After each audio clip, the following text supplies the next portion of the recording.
the Skirmerhorn Symphony Hall. I think the very first thing they did there was a tribute to Emmylou Harris. So it was Patty Griffin and Sean Colvin, and Buddy was the band leader, Sam Bush, great little backup band, including myself, Chris Donahue, who still plays bass for Emmy, Brady Blade on drums, and Elvis Costello, and also Dave and Gil, and who was it? Dave Matthews. Sorry about that. Sorry, Dave. And it was funny. You go into these things, and most of those artists I'd met before, probably through Buddy doing some thing. But the night before that show, Elvis Costello was flying into town from London and came from the airport to Buddy's house to run through the song we were going to do at this Emmylou tribute. And it was Sweet Dreams. And so I listened down, it's not a difficult song. And in my mind, we're going to play the song. In my mind, I'm not thinking, and this is, lack of foresight on my part, I'm not thinking we're going to play the record, because I just am so used to reinventing. With most people like to reinvent their stuff. We get there, and of course Elvis's version of that song is Steve Naive playing piano, and it's flourishing. It really sounds like he probably is a trained musician, which I'm not. And we sit down and start that thing, and Elvis was like, I could just tell. He got there and he left his overcoat on. We went right to work, and he is standing over me. Something about having that overcoat on made it even that much more intimidating. And he's standing, I'm here, keyboard's here, he's literally right here. He's standing with his guitar, watching, looking down. And, I've never felt so uncomfortable before. Truly, it was really the most, I felt like such an imposter in this moment. I thought, well, been doing this a long time, finally somebody figured it out, And so when we were done, I could tell he was just not happy. And I said, by sound check tomorrow, we'll be good. I was embarrassed. And I'm sure Buddy Miller, who's a great friend and has brought so many great things my way, I'm sure Buddy was thinking, great, So I called an individual who's now deceased. There was a string arranger friend of mine named Tom Howard. So I think this is 2006, 2007. And I called Tom, it's like 10 at night. And I said, man, and I had a piano, that thing, but he had a grand piano.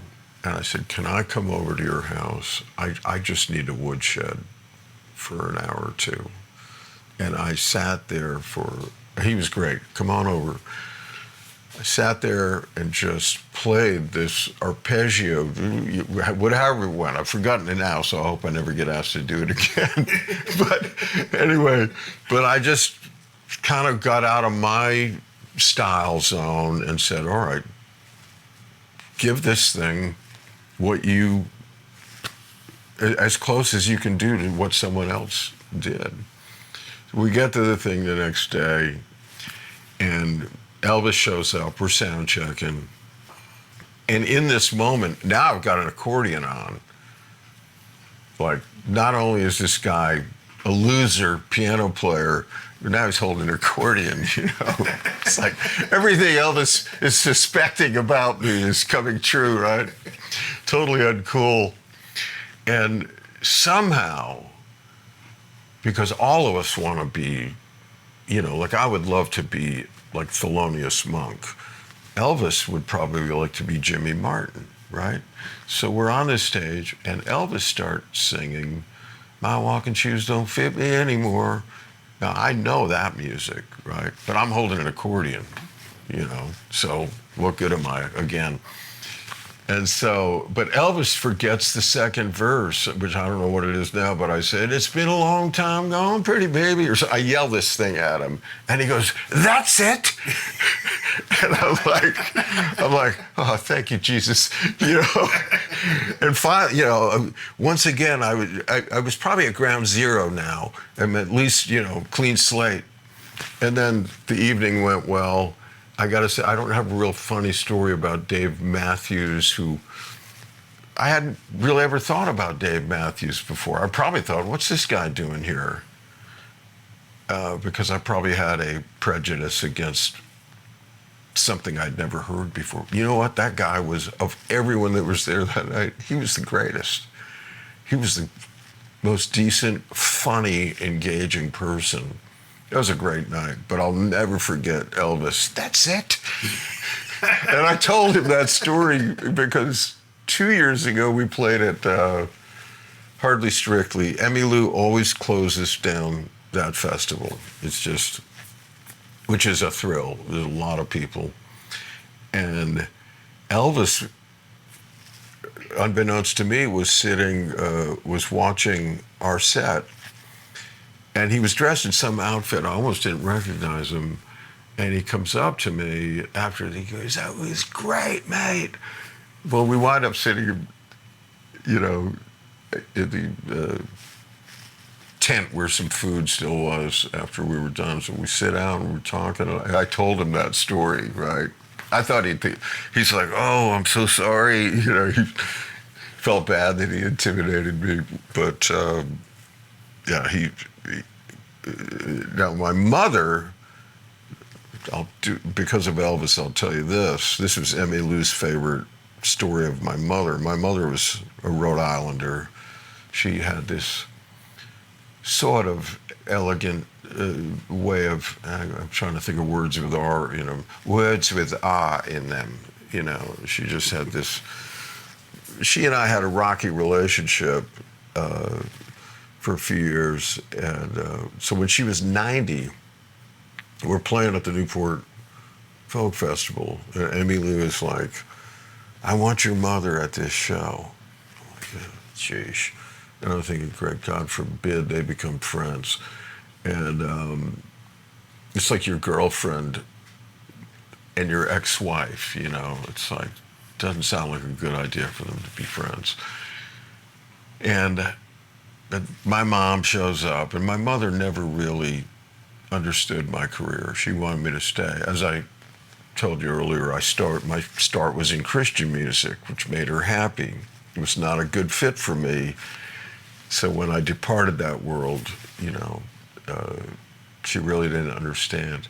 Now here she comes to Newport, and I've got my shades on, and I see my mom with my niece helping her across this field. It really touched me. That part of you that just like, no matter how troubled you might have a relationship with a parent with, you still, that's the person that gave birth to you, and so I was a little choked up. And then she and Emmylou meet in like long lost sisters or something. I'm thinking, oh man, I don't know if I want this, let's talk about Phil. And anyway, so then we get to work, and to give you an idea of my mother, not that this will wind up in the film here, but Brian Owings, our drummer, who also was in Buddy Miller's band with me, Brian, he knew that my mom and I had this uneasy relationship. So he meets her and she goes, "Mrs. Madeira, Phil is my best friend. He's a great man." And she goes, "He's very talented." It's like, she's like, "Well, what can I say to he's a great man? He's talented." But anyway, so she was at the side of the stage. She watched all of Elvis's set. Elvis was on before her, so Elvis Costello and The Attraction. So it's that band. Steve Naive and Pete on drums, who I've actually worked with. And then she watches our set. She had no idea I played accordion, no idea that I would sing an a cappella thing with Emmy, no idea of sort of how heaven and earth meet at an Emmylou concert. There's something sacred going on. There's something really earthy going on, and she was fascinated. Meanwhile, I'm walking over to here to sing a cappella. I'm picking up an accordion. Oh, I'm picking up a guitar. Now I'm playing a keyboard. She had no idea because I had stopped sharing this stuff with her. It's just like, I don't want to win your approval. I don't want to be your talented son. I want to be your great son, right? So she was intrigued. She comes up to me after the show. Emmylou loves this quote just because of the sound of it. And she's referring to Elvis Costello, and she goes, "That fella before you, he was clever." It's still very funny. And then she went on to talk about how much she loved seeing what we did with Emmylou and how proud she was. And it was a healing moment, I think. But I've always loved that. That fella before you, he was clever.